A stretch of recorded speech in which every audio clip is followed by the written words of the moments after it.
Hello and welcome to this year's Sales Acceleration Technology Summit. This is our second annual event focused on delivering world-class information and expertise on the sales acceleration space. This year we're delighted to have a larger audience than ever before and equally delighted to be sitting here with our CEO and founder, Mr. Dave Elkington. So Dave, please tell me a little bit more about this year's event.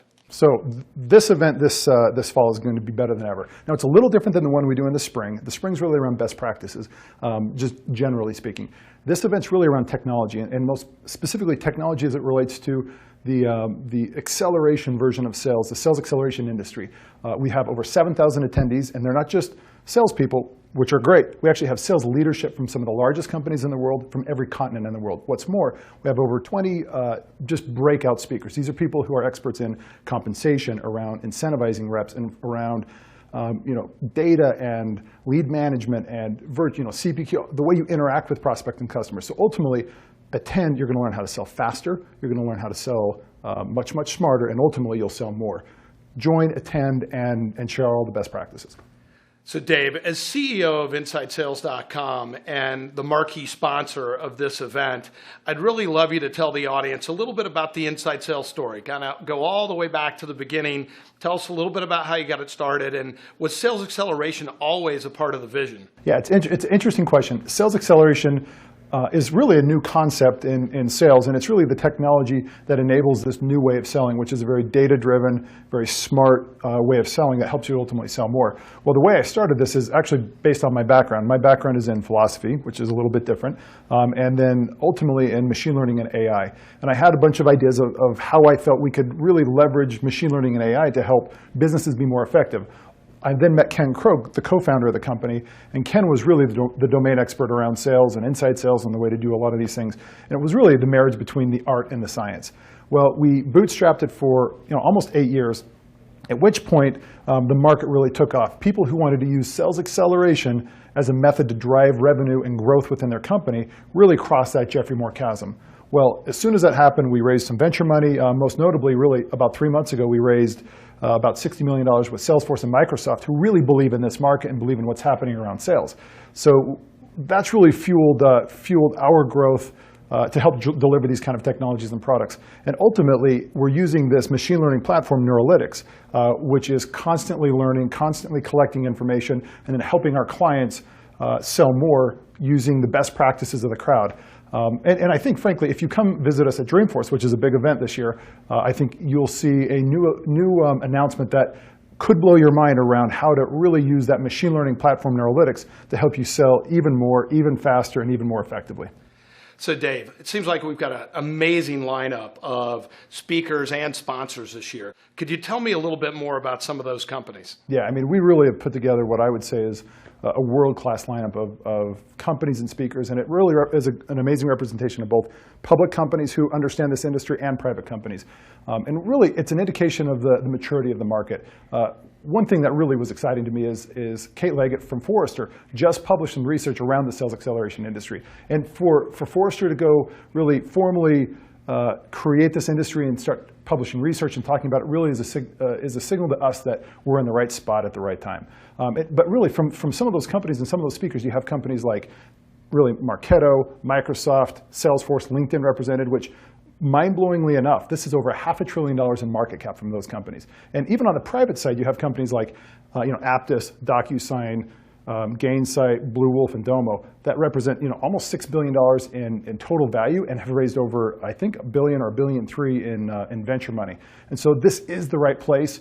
The fact that you're attending suggests that you know it's the right place. Now, the best thing about all of this is it's free. You can attend. It's not going to cost anybody even a dime. The rights are available for you to go take it and apply it in your company, go share it, help really the industry mature and grow together. So Dave, Inside Sales is really about knowing everything there is to know about sales leads and opportunities. Could you tell me a little bit about our participants at this year's event? So, I love me my data, right? We love data. That's what we're all about. And so, of course, we have the data. Now, as I mentioned before, we have over 7,000 attendees, which is a staggering number in and of itself. Over 70% of those, as I mentioned, are either in a sales leadership or an executive role. But the next stats are even more exciting to me. We have people from almost every continent. I think the south of the globe is not represented yet, but what really excites me is we have over $1 trillion in market cap represented from those 5,000 companies, and what's more, 70 million employees employed by those 5,000 companies. So if you think about it for a moment, you've got really a significant amount of the world's workforce represented here in this event today. It's pretty exciting. Salesforce.com's monster event, Dreamforce 2015, is right around the corner. I know as the CMO, it's bearing down on me here. Yeah. So it's September 15th to the 18th this year in San Francisco. We can't wait for it, but I know you must have some tricks up your sleeve for this year. Can you give the audience just maybe a little bit of a tease for what Inside Sales will be talking about at this year's Dreamforce? So this is an amazing event. It's even stopped being really a company event and has become the industry's foremost sales event, right? I mean, there's going to be over 200,000 people this year. So many that they even had to rent a cruise liner, and they're parking it off the bay there in San Francisco to accommodate all of the different people that are flying into town. But as you guessed, we're going in really big for the event. And to share just a little bit, I don't want to say too much, but one of the things that you're going to see us do is really move into different sales personas to really make sure that our predictive capability, the Neurolytics engine, can deliver solutions not just to the people on the inside of a company, but people in the field. So one of them is a solution around something you're seeing me wear right here and sport right here. This is the Misfit. We've ordered 6,000 of these things, and they're integrated into our platform. We're going to be giving all of them away at Dreamforce, so if that's interesting, you may want to consider coming visiting us. But what's more, we even have a mobile solution that may be addressing some of these additional sales needs that really move all the way up and down that funnel. The second thing that I think is very, very exciting is really around using that predictive system, that Neurolytics engine, to help really the salespeople all the way across the entire sales organization, not just the appointment setters, not just the inside sales reps, but far beyond even people in the field and even potentially account management. And so the focus you'll see us is around, again, the wearables, the mobile, and the predictive capacity to really help everybody sell faster, smarter, and sell more. So Dave, we've spoken many times today now about the sales acceleration space, but I'm not sure we've actually ever really defined it for our audience. Could you tell us what you mean by sales acceleration? Yeah, no, I'd love to. So the sales acceleration market space or space in general has really evolved as in response to the demand for technologies to help accelerate the sales process. And it really helps people sell things less expensively or more efficiently. It helps them do it remotely. It helps them do it even out in the field. But it really helps the sales process using technology to accelerate that sales cadence. And at the end of the day, you've heard me say it a few times, but the goal of sales acceleration as a market is to help people sell smarter, faster, and ultimately generate more revenue. But that's what the space does. It's really in 5 categories, by the way. You see the whole category around data management and data visualization, and there's companies represented in the team and group presenting today like Domo. But things that we do are around gamifying and motivating sales reps and even hiring the appropriate sales reps. We really focus around the communication tool set to help make sure that you're talking to the right people with the right message at the right time. And ultimately, we have a predictive engine that helps make sure that all of this stuff is being done very, very smartly. But it's not just us. There's also companies, as I mentioned, Domo, but Aptus and that are around the CPQ space, and DocuSign that are around the contract management. Really LinkedIn around the data management and sales intelligence. This is an ecosystem. It's very, very big. It's actually moving very, very quickly. But again, as I mentioned, there's 5 categories. It's the data management, the employee management, the sales process, the CRM and data kind of structure, and then lastly, the predictive space. So Dave, as a CEO of a hyper-growth, SaaS-based, cloud-based startup, I know innovation has to be at the very core of everything you do every day at InsideSales.com. I'm sure our audience could benefit in hearing a little bit from you about how you keep that innovative drive and spirit inside your company. Yeah, the first thing you have to understand is we're in the Wild West days of technology. Like it truly is, 1830, 1840 of the Wild West, which means to some degree, there are no rules. You have to just get in there and find a place, find a niche, and then you have to begin to iterate and move very quickly. Now, the key to fast growth, in my opinion, is truly that ability to iterate and the ability to pivot and adapt. And the challenge is if you don't do that, you think about it, I mean, we're growing well over 100% for the last 4 or 5 years. And as you do that, you're rebuilding your company every 3 months, 6 months, and for sure every 12 months, which means all of the rules that applied to you 12 months ago, they don't apply anymore. So both from an operational standpoint, you have to innovate constantly, but also from a product standpoint and the market fluidity is just insane. And so what customers needed today may have nothing to do with what they needed 6 months ago and what they're going to need in maybe 6 months. And so the key, in my opinion, is adaptiveness, iteration, and fluidity. And again, I like to say that I'm a Darwinistic entrepreneur, which means it's survival of the fittest. You have to change, you have to adapt. And so that really is key. Now, the second thing is you have to create an environment where it's okay to screw up and it's okay to fail. And one of my there's a couple of companies. One of my favorite companies is Amazon. They've come up with some truly magnificent failures, like just terrible ideas. But that's great. That's okay. I mean, I've seen LinkedIn, one of our sponsors, do the same thing. Failing is great. Failing fast is even better. That's the key. And so as you consider innovation in your company, but also consider the same sort of adaptiveness in your sales organization. Try things out. Constantly test. I mean, there's this principle of split testing everything and using data. Never trust intuition. Like, intuition is almost always wrong in today's world, and it's because things are changing so quickly. There's not enough continuity in the world that what truth was yesterday is true today. And so, as a general rule, adapt, pivot, learn, create environments of acceptance of failure, and I guess lastly, listen to your ecosystem. Listen to your customers. They know better than you do. Listen to your employees. Listen to your team. Listen to your partners. Listen to your neighbors. Like, it's such a fluid market. You just need to listen. So Dave, that sounds like a terrific philosophy. Anything in particular you do to educate your own employee population about those innovation principles? How do you keep everybody aligned and on board with that kind of thinking? So that's a straw man you gave me, because I love the term alignment. I mean, the problem with adaptiveness and constant change is misalignment. And so if you've got 100 employees, I think we're at 700 or 800 now, which is crazy, right? You're not even sure. With that kind of constant change, the risk of misalignment is really significant, which means you could have 20 employees pushing this direction, and you're thinking this is the right direction, and you've got another 50 going this direction. And so the way it's actually over communicate. You communicate to a fault, to the point where if your employees are telling you to back down, that they get it, you're not quite there. Like, that's when you begin. And so the principle is the same with your customers. You just need to be very, very concise. You need to document things, and then also set the expectation that you're going to change it. And then when you do, you're going to let them know also. So it's around communication and alignment. That is, you bring up probably the most valid point. If you miss that, I mean, the metaphor I love is 1 to 2 degrees off at the beginning of a flight puts you in a different continent.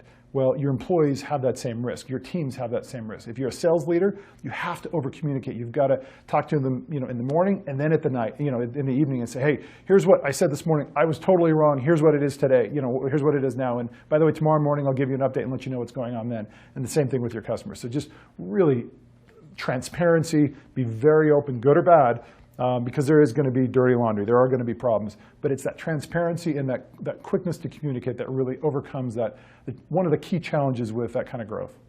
All right, so Dave, this one's one of my favorite questions for you. I know how much you love the future. You love talking about the future. So I'd love you to share with this audience really what's next in sales acceleration and predictive analytics.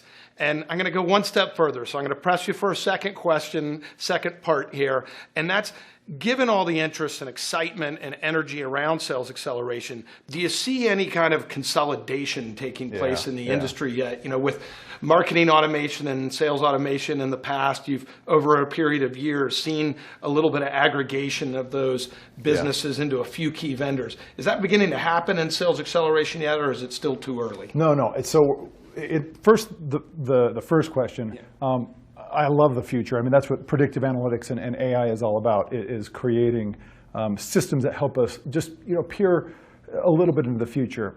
And so the question is, what are we going to see around the sales acceleration space? Well, the first thing is there's insane innovation happening right now. And the best way to measure that is the amount of venture money going into sales acceleration. There's almost ludicrous amounts of venture money occurring and being invested.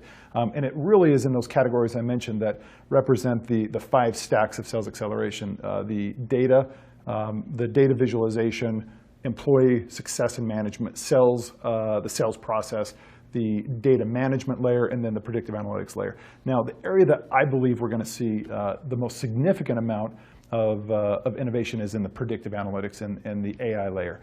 And it's a buzzword in the market, and I'm telling you, we are just on we've just hit the tip of the iceberg. What we can do with data and systems and prediction is really is very exciting. And so I think you're going to see lots of innovation now. I'm going to get into a nuance around that space. There's lots of innovation that's particularly occurring right now using activity prediction. But the real exciting stuff comes in the content about really analyzing what we're saying, when we're saying it, how we're saying. So the words we use in our conversations, whether it's over the phone, whether it's over social media, whether it's over face-to-face, frankly, email, things like that. That's exactly right. And then optimizing that using predictive analytics and AI. The other area I think you're going to see lots of innovation is around really sales intelligence as a broader category. So that AI can drive efficiency really in every one of those stacks. But sales intelligence is around providing more information to salespeople. And so the challenge, in fact, there's one key trend, and we've already seen it in commercialization or the B2C side of the fence, where we're really creating personalization to the buyer in the B2C space. So we've seen that with Google and with Amazon and eBay and all of the B2C companies. I think we're going to see the exact same thing happen where there's personalization in the enterprise space and the B2B space. So those are just a couple of key areas that I would say in the next 10 years, when we look back, we'll feel like we were cavemen because that much innovation is going to occur. Now, in terms of the consolidation in the industry, I think this is equally exciting, especially as a consumer of this kind of technology. I'm both a purveyor, if you will, but I'm also a buyer of this stuff because we have 100 and 250 salespeople. I don't know what we have, and we're consuming this stuff. And what we've seen, a lot of this innovation has occurred as the disruption of the internet has occurred in the sales space. Well, we see the pattern as the internet disrupted commerce, and we saw the .com emerge. We saw it disrupt the marketing department, and as a result, we saw digital marketing. Well, sales, the disruption in sales is sales acceleration. So the pattern we saw was consolidation, and it's mass consolidation to where you think, who are the big platforms? I think I mentioned them, Amazon, eBay. I mean, there's a few of them out there, right? Well, we saw the exact same thing occur in the marketing space with Omniture, who then became Adobe. We see it in Marketo, one of our attendees today, in ExactTarget, one of our other attendees today. But there's several others that are represented that really have consolidated all of the innovation that occurs in those point solutions. They become platforms. Now, the great thing for us as consumers of this stuff is we don't have 18 different vendors supplying sales intelligence and employee management around compensation and training and communications and CPQ and so on and so forth. Now, you think about it, if you've got, and I've got a friend who runs one of the largest companies in the world, their inside sales department. He has 18 separate vendors, 18 separate solutions, which means he has 18 separate people who are responsible for managing these different solutions. He has 18 integrations, 18 contracts, it becomes a massive amount of work. So as a consumer of that, it means we're actually going to be able to sell faster and sell more effectively because there's single vendors. Now, we're obviously building a platform at InsideSales.com, but I think there's room for many platforms. We're seeing LinkedIn begin to do stuff like this. Obviously, Salesforce is doing some of this kind of stuff. So this is a very exciting time to be in the sales acceleration industry and to be in this next generation of sales leaders. So Dave, I'm going to bring you back to one here real quick. You mentioned some tie-ins to Amazon. So just so I can replay it for the audience a little bit here, are you trying to say that there's going to be something akin to the Amazon recommendation engine, but for business to business, buyers and sellers? Not only am I suggesting that, I'm suggesting that As consumers, we're demanding it. In fact, there will be, I believe, a revolt against the old school sales approach where you're just jamming product at people. I think we're going to see that completely flip, and where the consumer, by the way, in an enterprise, we're still selling to people, right? We're not selling to some square box that sits in, Tampa, Florida, or, Boston, or, they're people that are buying from us. Now, in larger enterprises, it's not one person. In many cases, it's now many, many people. But we need to make sure that we're selling in the appropriate methods at the right times, with the right messages, at the right price points, with the right products. It's really about accommodating the buyer, not the seller. And so, to answer your question, absolutely. Now, Amazon's a great metaphor, but it's fairly simplistic. The complexity associated with personalization at the enterprise level is vastly more dimensional than the consumer space. But nonetheless, I think as consumers in the enterprise, we're demanding it. All right, Dave, it's getting easy now. We're at the back end of things here. So really just got one core question left for you before we both turn it over to Ken Krogh, our president and your co-founder, who will walk everybody through the details of today's agenda. There's a bunch of content, as we've spoken about already, 20 sessions from some of the most amazing both public and private companies out there. But how would you direct our audience as to what specifically they may want to tune into? It can be hard to choose. There's computing time slots and so on. Eventually, it'll all be on demand. But what would you recommend as a way to guide them through all of this content? Yeah, so it's actually a really good question. And I have a saying that people are probably around me sick of hearing it, but self-awareness is next to godliness, right? Meaning, don't go attend the things that you're already good at. Our tendency is to go do the things to reinforce the things we love already, right? That we're really good at. Or we go to the company that we think is the hottest company. That's not the right approach. The best thing to do is to be self-aware. What are you good at? What are you bad at? And then go, frankly, build the things that you're bad at. Go find out. So, if you're having challenges with data visualization and understanding your data in a more real-time way, we've got, companies like Domo presenting. If you've got a 30-day, quote to purchase process, well, then go to, Aptus maybe, or just go find the things that you're bad at and go attend those. Don't go to the ones where, the guy who's speaking and he's a cool guy, or this gal and she's really wicked smart. Don't do that. Go learn and be better. Like, my goal would be attend this thing, be a better sales leader, be a better sales rep, and then go write us a story. Email me a story and tell me what worked and what didn't work. But that's the right thing to do. Don't spend time on anything other than ways to just be a better sales leader, be a better salesperson, and in some ways, if you can, be a better human.